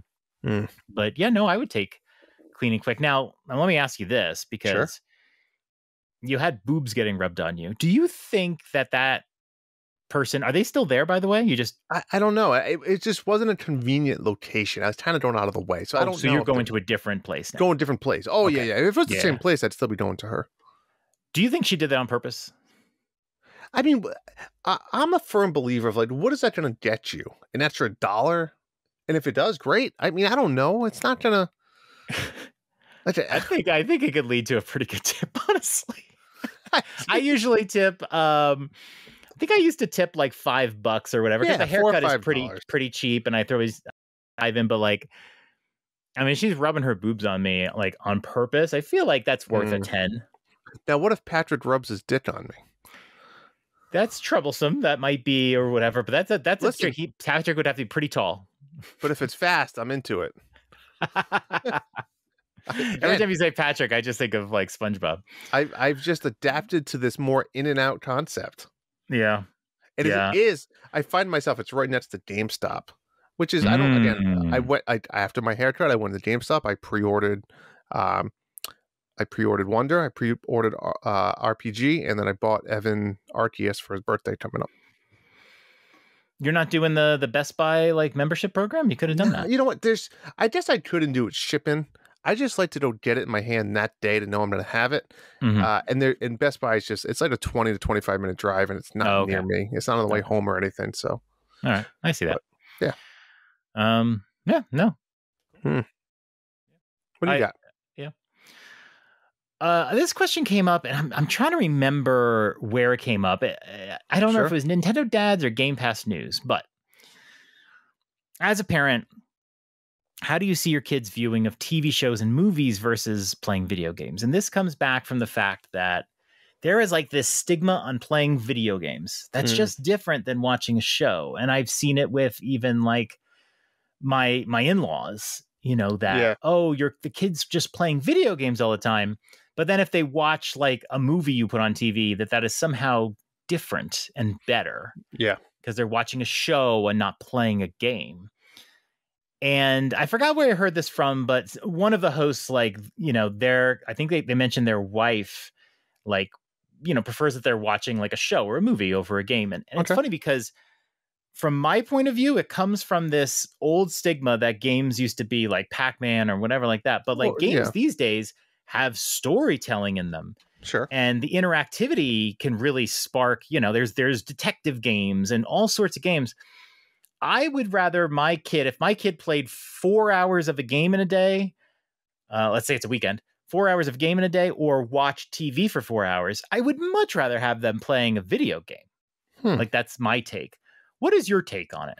So I think it's different, right? Because what I see is it's the addiction level, right? Where, like, if I let my kids play games all day, I feel that they would. If I told my kids to watch TV all day, I think they would give up halfway through and play with their toys. Right. And I see it where if I was to like, hey, turn the TV off after this episode, they would. If I said, hey, turn the video games off after this race or after this level or after this Fortnite run, whatever you would, they would magically just, another one started. I don't know how that happened. And like, I think there is, at least when I'm seeing my kids are younger, is like, I think the video games make them that more addicted. And I can tell you, Zoe's pretty good. She'll turn it off. But Evan gets into this mode where like he'll get I feel like it will change his mode for then like an hour afterwards. Right. So like if I say turn it off, and I have to keep telling him, and finally I'll just go turn it off if he doesn't, or eventually he will. Then for like the next hour, he's like, I'm bored. I have nothing to do. I don't even want to watch TV. Where if it was just like, do you know what I'm saying? But I think it's that it puts some, honestly, what I've seen in a different mindset. And I don't even let my kids play that much video games. My kids aren't allowed to play video games Monday through Thursday. They don't. They play Fridays after school or stuff, and they can play on the weekends. Usually we let them have like 2 waves from like 9 to 11 in the morning. We have lunch, and then if they're good, they can play later on, like for an hour and a half before dinner. Okay. So again, I mean, they're 6 and 9, a little bit younger concept, but Zoe would turn it off. The other day I saw Zoe, she just turned it off and let nothing I know she was playing with her Barbies or toys or whatever. Evan would literally just sit on there and play all day if we let him. And then again, not that it's necessarily a bad thing, but I think it when he's done playing, it puts this monster inside of him for whatever reason. And I think we just got to manage it better with him. And that's us as parents' job, right? I mean, if your kids can play games and you can say, hey, Evan, I want you to turn it off, at 4:00 on the dot, and he turns it off at 4:00 on the dot, and then, all right, you know what? He's fine. Like, he's not he doesn't have to, he's not doing it because he has to do it. He's just, and he has the switch, he can turn it on and off. But again, my kids, everyone knows there are kids. So that's kind of how I feel. But I mean, at the end of the day, I know what you're saying with it's screens type concept.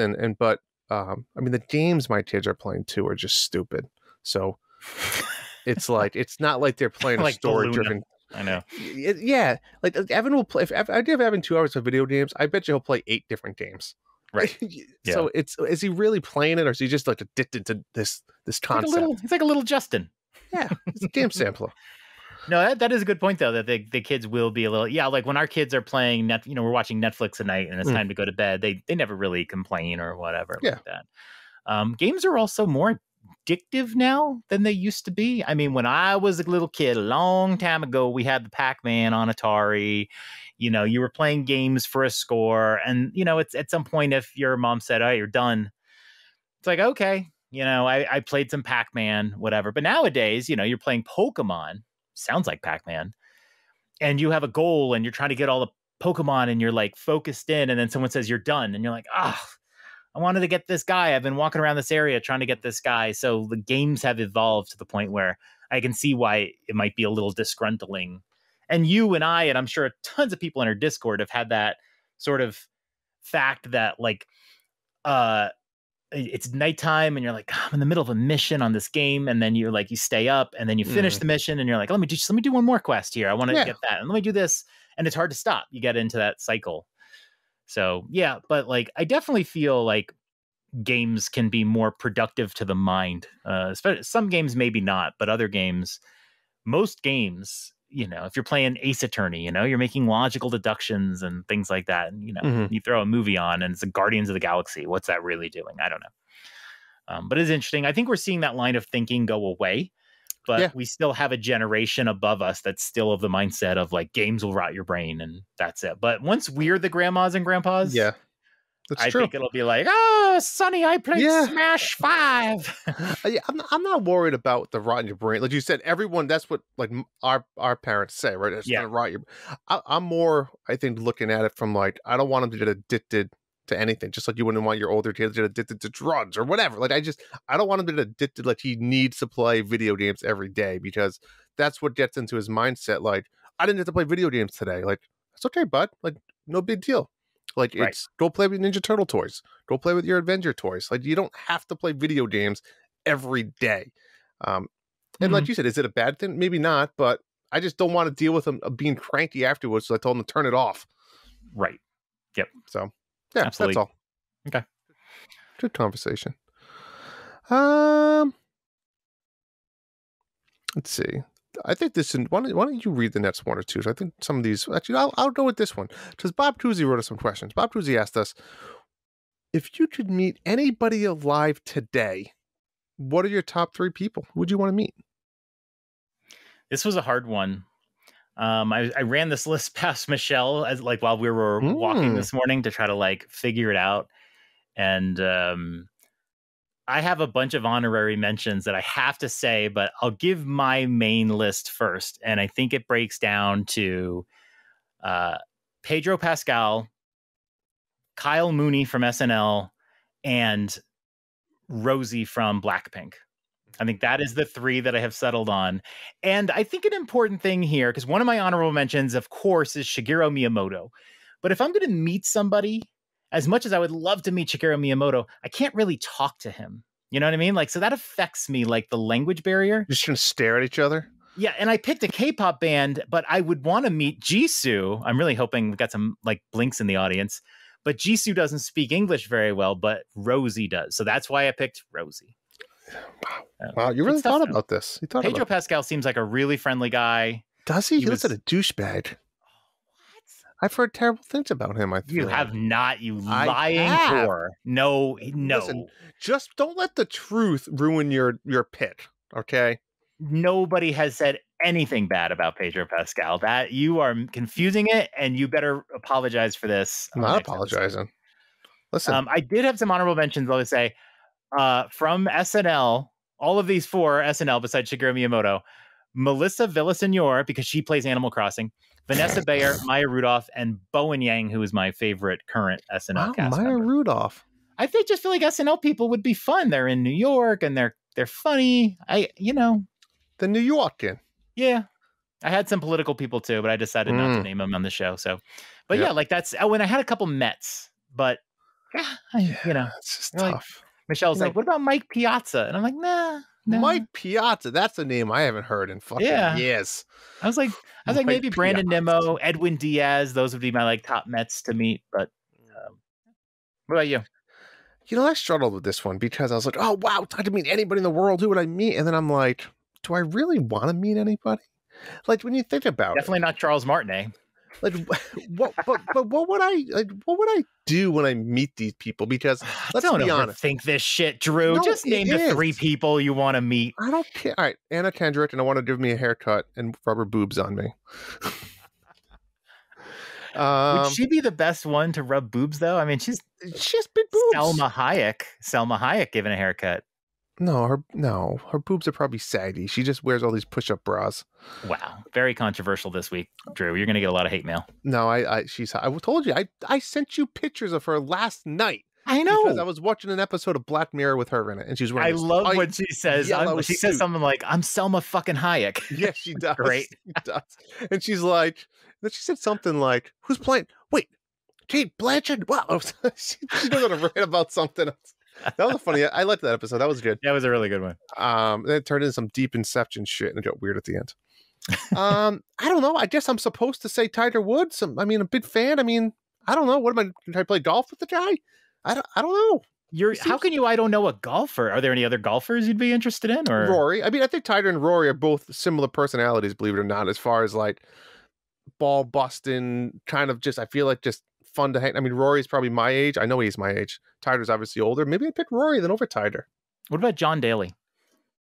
I don't think I could keep up with that son of a bitch. he's a lot old. He's probably 60. He seems like a guy who could just die any day from alcohol poisoning. Would not be surprised. Not surprising at all. Like, yeah, I could have seen that coming, but I'll miss him. Yeah, I don't know. I guess I'll go like Anna Kendrick. Back in the day, I probably would have gone Adam Sandler. I still love Adam Sandler. Shit, he'd be my third. I'd go Anna, Tiger, or Rory, and then Adam. We both got SNL people in, so that's cool. Yeah, nice. I guess so. I'm probably forgetting somebody that'd be like, shit, I forgot about that. But probably. But what about? I'll tell you what. You asked me this last week. The answer could have been you, John. Well, but you already had that in the bag. The first name I put on here was Weird Al Yankovic, and then I was like, but I did meet him. I paid for a meet and greet, so I had to take him off the list. But my wife was not happy about Kyle Mooney. She hates Kyle Mooney. Wow. He just seems like a nice guy. I'm not gonna just like Pedro Pascal. You can pick like a Kate McKinnon or a Kristen Wiig or whatever, but like I need somebody I can jive with. I don't know who they are. Zoe Deschanel. Yeah, I think I'd pick Anna. I think Kendrick seems more fun than her. She would be fun. You guys can sing a cappella together. I can't sing. Let us know, everybody. Like, who are your 3 people alive that you would love to meet? I'd be curious to hear answers. I think we're going to get a wide variety of answers on that one. I think so too. All right. Okay. Here's a question and I told Dylan, that motherfucker, I told him you're in the show now because he was pissing me off. And here's the question. Okay. How do you handle playing the same game as your wife or kid when you only have one copy? I asked this because I have still not played one moment of Pikmin 4. That's on you. Because Michelle has had it in her Switch since the day it came out. And I was hoping to play it on vacation. And I told you, she rolled credits while we were driving to New York. Yeah, like, that's cool. halfway through the game. Right. Maybe not even halfway through maybe the game. not. So she's been playing it the whole time. She's been playing it since she got back. And I don't want to, okay, she's not playing it right now. Let me grab the cart. But you know how the Switch, well, maybe you don't know how the Switch is. You put it in suspend mode. Sometimes you haven't saved the game. I know. And so I can't just go and grab the cart because I don't know if she's saved the game. True. So I just decided I've played other games. I'm playing Red Dead now. I would like to play Pikmin 4 maybe after Red Dead. You should. And then I'll get Dylan off my back. Dylan, yeah. I want to play Pikmin so bad. I'm just joshing with Dylan here. But how do you handle it? Has it ever come up with you and Amy or one of your kids? It's not, because we don't share a lot of games like that. My biggest problem is the way I set up my whole fucking accounts over the last 2 years when my kids really started getting into video games. What a disaster. And I regret it to today, but I'm still just so committed and deep into this rabbit hole. I have to just stick with this until the new console comes out, right? Because every game I've ever bought that Evan plays, he wants to play that, and he plays it like Smash. He's not going to start Smash Brothers over, right? I have all the people unlocked. He's going to play it under my username. So that's the problem that I have, is when if Zoe's playing Among Us on my old Switch and I want to play Speedstorm, I can't, because they're both on. They both need the network to play. Right. I can put mine in airplane mode to play certain games, but not all the games. And I hate that you have to take the Switch out of the dock, put it in airplane mode, and then put it back in the dock, because you can't put on airplane mode when it's in the dock, which makes sense, right? But you can't. It doesn't work. Oh, really? I don't think I knew that. Nope, you can't go with your Pro Controller to the menu and turn it on. You can't. So that's my biggest regret, that I have a hard time trying to figure out what game I'm going to play if my kids are playing the Switch. Because there's certain games, like it really sucked when I was like deep into Mario Strikers. That really hurt, because I couldn't play if the kids were playing. Right now it's okay, because Red Dead and Zelda, those games I can play in airplane mode. It's not a big deal. Yeah, but that's my time, right? On Saturday or Sundays, the kids want to play games for 2 hours. My wife might be doing something or taking a nap. Like, that's my time to play, and I can't play certain games. So though it's only different copies, similar question for me, and I fucking hate it. Is Amy still playing Disney Dreamlight Valley? No, she hasn't played that in a long time. Yeah, because I haven't seen it. It usually popped up and it said Drew, and I knew it was her playing. That's one of those games, though, I feel like if the right DLC came out tomorrow, or the next world to explore, you just pick it back up. Do you know what I'm saying? Like Speedstorm, I'm going to admit, the whole Lilo and Stitch thing it was fun. I never got into, but it's not such like the Toy Story. I love Toy Story. It sucked me in. So as soon as the next season comes out, I could get suckered right back in. But if it also comes out and it's I don't know, Sleeping Beauty, I might skip it. I don't know. Season 5 onward. Yeah. I saw Nick doesn't really play Disney Dreamlight Valley. I wonder if they're just not putting out as much content or what, but I never got into that one. Michelle hasn't played it either recently. So that's interesting. That's an interesting question. Why have people stopped playing Disney Dreamlight Valley? For certain games, I just buy a second version of it. And then when one of us is done, I just sell the copy. So we did that with Breath of the Wild, Tears of the Kingdom. What do you get? $20 from what you paid less? How much? Because Nintendo doesn't really do sales, you can actually get pretty good value. But I will say that I had a second copy of Fire Emblem Engage because my special edition was delayed and I wanted to play it day one. So I bought a regular edition. And then I totally forgot to sell my copy once the special edition came in until months later. And then too many people had it. The price of that game is $30 now. So I got kind of screwed on that one. And then, I had to sell Tears of the Kingdom, and I think I only sold it for $55 or something. So I don't know, but still, whatever. Okay, cool. We got another question from Coos. Ochi versus Poochie. Who you got? Man, I did Ochi. I don't know Poochie well enough. Yeah, my answer is the same. Right now, Poochie, because I haven't played with Ochi yet. Yeah. Poochie is the yarn dog from Yoshi's Woolly World. and absolutely adorable. One of the great amiibos. Maybe I did play this with Poochie. I like Ochi. Ochi's fun. Yeah. Ochi only has 2 feet. Did I tell you that story? Yeah, you told me that story, and then we noticed it when we were like at 40 hours World into Store. the game, and Amy just noticed it or something. Yeah, you just assume, like, you've seen so many dogs, it must have 4. Very weird that it has 2. All right, and then the last question is from... No, you got another question. What was the highlight of the Brocation weekend? Oh, man. I don't know. One. I mean, the easy answer is just seeing you guys and seeing you. And I mean, really seeing you, I met Kuz and I obviously met Hambone. So yeah, that was be the main highlight. But I think it was kind of you just said earlier, like true, just hanging out with the guys, no responsibilities.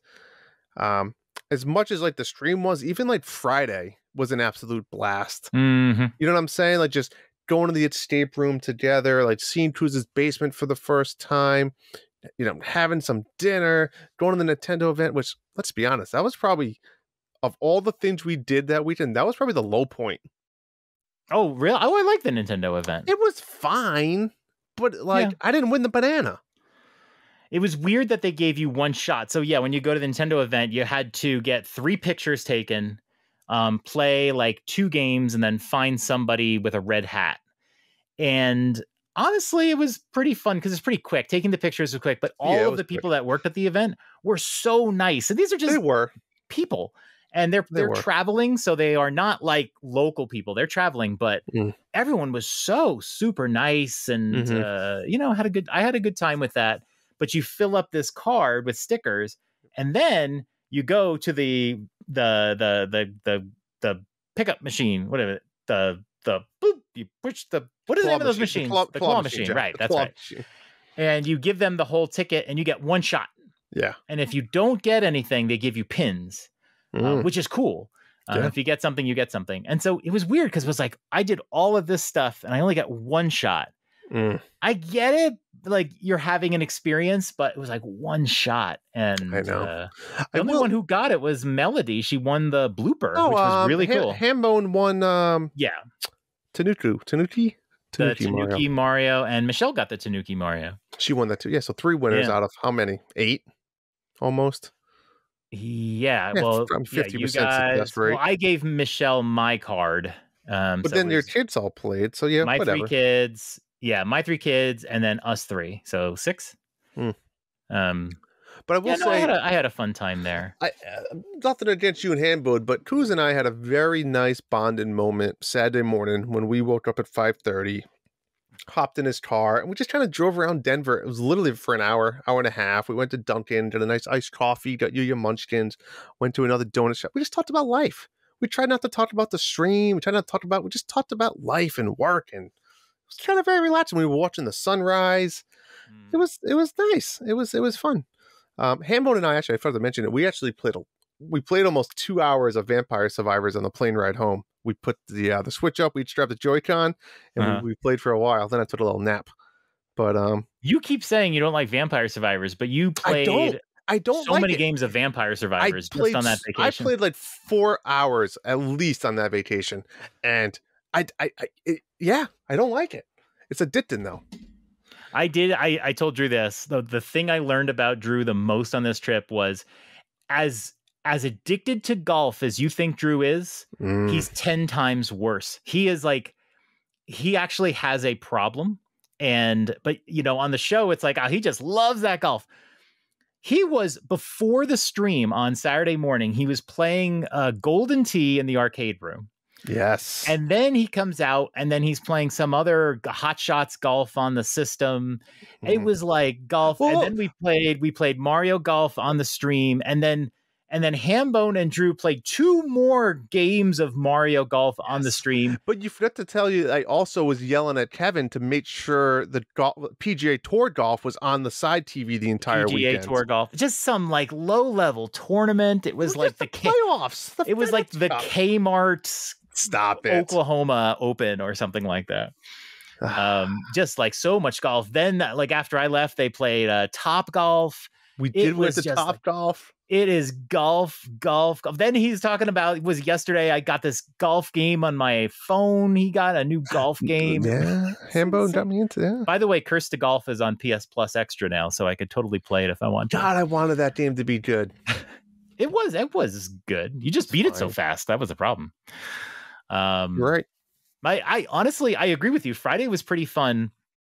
I think the low light was how crowded that restaurant was. That was nuts. Too much. It was too much. It was really like hard. I was glad you guys found a table. I was losing hope that we'd even find a table. Yeah. And Sebastian and I went and got pizza upstairs, and we were separated from everybody. It was like nutso. But highlight for me was the escape room. I love escape rooms. Fun. But it was just, you know what it was? The four of us locked in a room for an hour, like only really met you for the first few hours. Like, I think there was something with that bond that was like no one else in the outside world can be part of it. It was literally just the four of us. Yeah, well, Katie was part of it. Oh, that's okay. That was okay. I liked Katie. But it was fun. Yeah, like we could play games forever, but like that was like, it's more tactical. You don't have the wives walking in the room or the kids walking. It was just us. Right. Yep. I like that. And then another low-key great moment. By the way, favorite moment of the stream, I think, was Mario Kart. I just had a lot of fun playing with Mario Kart with everybody watching. It was great. Like, I saw Yogi come in, and it's just like, it was just a fun time. I think the community really enjoyed that. But honestly, when the marathon was over, it is weird to think, Drew. I was ready to keep going. Yeah, have fun with that.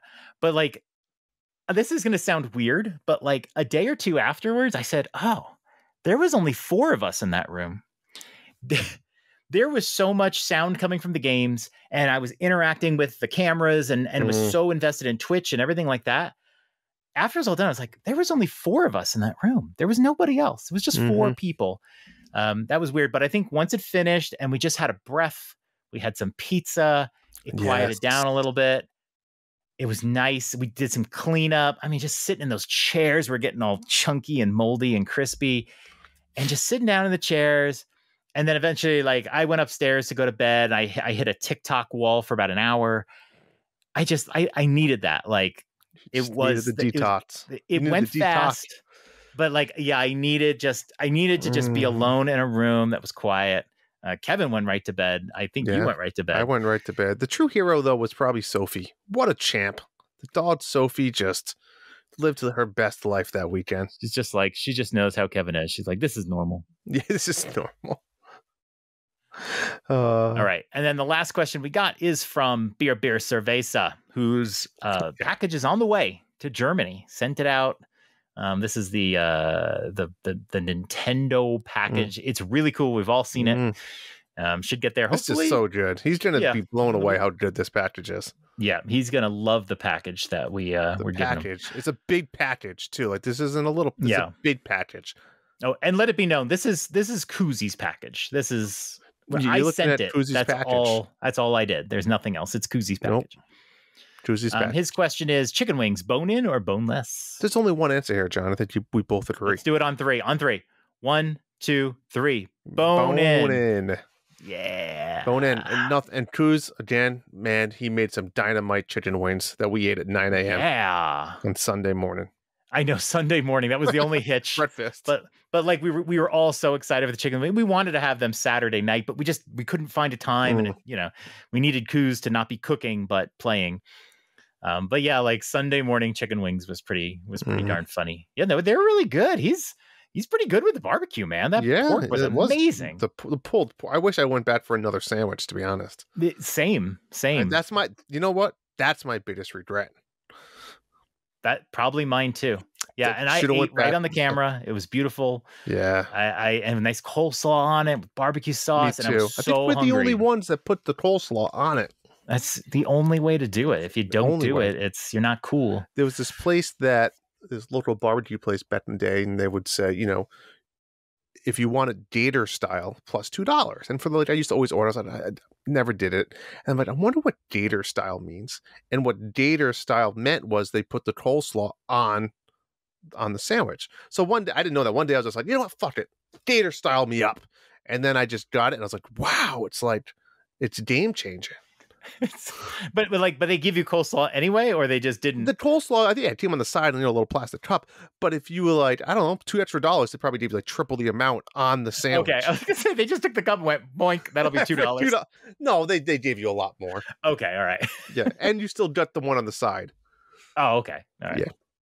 Yeah, that's like In-N-Out has animal style, which is, get your fries animal style, get your burger animal style. They put some What's that on it. I think it has just a special sauce that they put on, and onions or I don't know, whatever. Nice. All right. I think that's it. That's a show. That's a show, John. We have a lot. So what do we have coming up the next couple of weeks? There is a lot coming out over the next 2 weeks. Holy moly. This is the beginning of September, October, end of the world. And it starts fiercely. August 29th, that is... is that really going to be... it's tomorrow, I guess, if you're listening to this day one. Samba de Amigo Party Central comes out on Switch. This the pigeon game? Nah, this is the one with the maracas, right? But you use the Joy-Cons. Pigeons. Were they pigeons? Did I just make that up? I thought they were pigeons with maracas. Oh, no, you're thinking of a pigeon rhythm game that we saw once before. That's not this. I just combined those two games. I think they're monkeys. Yeah, I think they're monkeys. Also, August 29th, been waiting a long time. Sea of Stars finally hit. Mm-hmm. By the way, Sea of Stars, man, like the people who get this game last are the backers. Really, we have to make that a topic someday. You kickstart a game, and then you're the one that gets it last. I'm not sure I believe in Kickstarter. And then they put Sea of Stars on Game Pass and PS Plus Extra, so those people can play it for free when you spent whatever $40 like 4 years ago, and they're getting it for free now. That's fucked up. I don't believe in Sea of Stars. I don't like. I mean, I'm sorry. I don't believe in Kickstarter. I don't believe in Sea of Stars. Yeah, that's fucked up. Kickstarters need to figure that out. I don't like it. August 30th, the game nobody's playing. Mario and Rabbids Sparks of Hope, Rayman in the Phantom Show. Nobody cares about Rayman, let's be honest. I did say once before, the DLC looks very interesting, and I might play through this game again and then get the DLC. I don't know. I didn't love it, but I don't know. Part of me wants to do it. I don't know. I didn't hate it. I thought it was fine. Yeah. I had to take back look at what I said about it, but I thought it was fine. I definitely like the first game better. Shredder's Revenge Dimensional Shell Shock DLC comes out August 31st. Couple new characters, of which I don't know who they are, and I don't think there's new levels. Something else. There's no new levels. There's no new levels. Get the fuck out of here. Yes, There's new modes and there's no new characters. I do not think there's new levels. I don't believe that. You can correct me on the next show if I'm wrong, but I do not think there's a new level. I probably will not be correcting anybody. Okay. September 1st, if you're fancy and rich and the 1%, Starfield is the digital. So how do you get it early? You got to pay $100. How much is the damn regular? $70. $30 gets it to you for 5 days earlier. You get like something. It's like the ultimate edition. You must get some in-game shit. I think you do get some in-game shit. You know what? But That's an entire weekend. You did a whole weekend. That's not bad. No, it's 5 days early. Yeah, but I'm saying September 1st is a Friday. So you have Friday, Saturday, Sunday. That's a lot. It's not like you get Monday through Thursday for free. Like nobody would care. But people would care, actually. People would care. I think that's shitty, but we've talked about it. I do not like.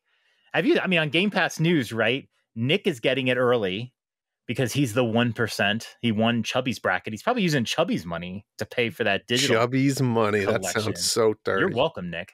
You're welcome. But Sean doesn't get it till September 6th, and you can hear Sean is pissed off at Nick. Their heads are colliding. Like, that's his choice, though. He could have. He just didn't want to spend the money, right? Because Sean has principles. Sean has principles. Okay. and he didn't win Chubbies. Speaking of September 6th, Joe. September 6th, Starfield for the rest of us. That comes out in Xbox Game Pass. Also, Baldur's Gate 3. And I did an article on this on our Substack. Lovely article. Yeah, Starfield versus Baldur's Gate 3. It's sort of like a pretend grudge match. It's not really, but it's hilarious that Baldur's Gate 3 is right now a console exclusive on PS5. So who's your winner? What do you got your money on?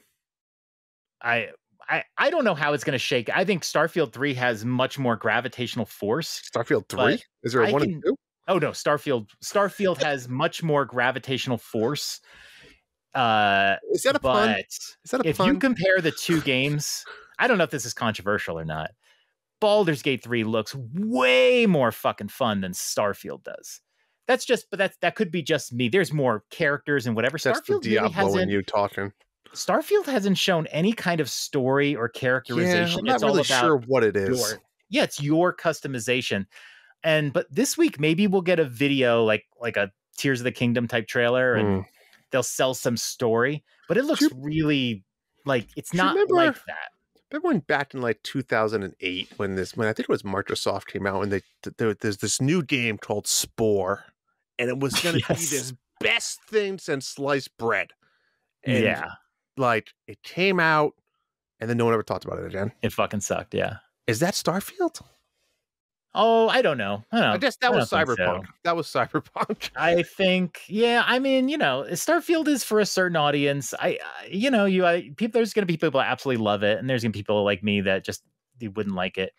I think the creator said it's not really Skyrim in space.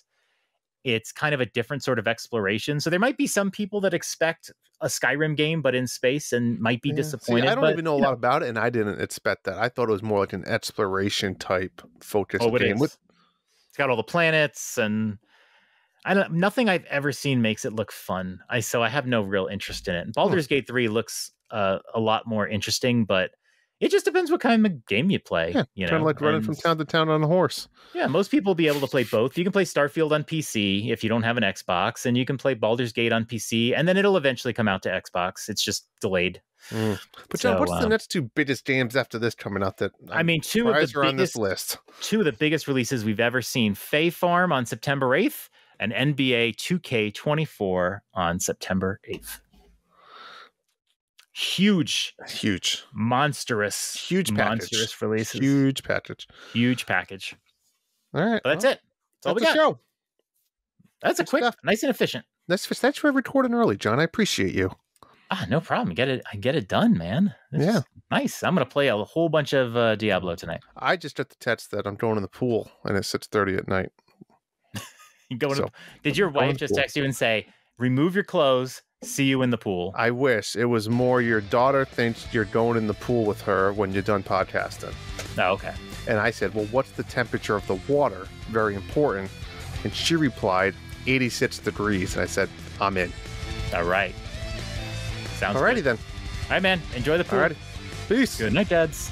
The Dads After Dark show is part of the Nintendo Dads family of podcasts. You can subscribe to us anywhere podcasts are available, including Google, Overcasts, and whatever. If you're using Apple Podcasts, don't forget to leave us a 5-star review. You know you want to. Be sure to join us on the Nintendo Dads Discord in our Dads After Dark channels for some naughty After Dark talk. Leave us a voicemail with Spotify for podcasters, and we'll play it on our next show. Check our podcast description for the link. Follow us on Threads or TikTok at NDadsAfterDark. Say hello, won't you? A big thank you to Family Jewels for our show's music. That's all for tonight. Good night, you sexy dads. Sweet dreams.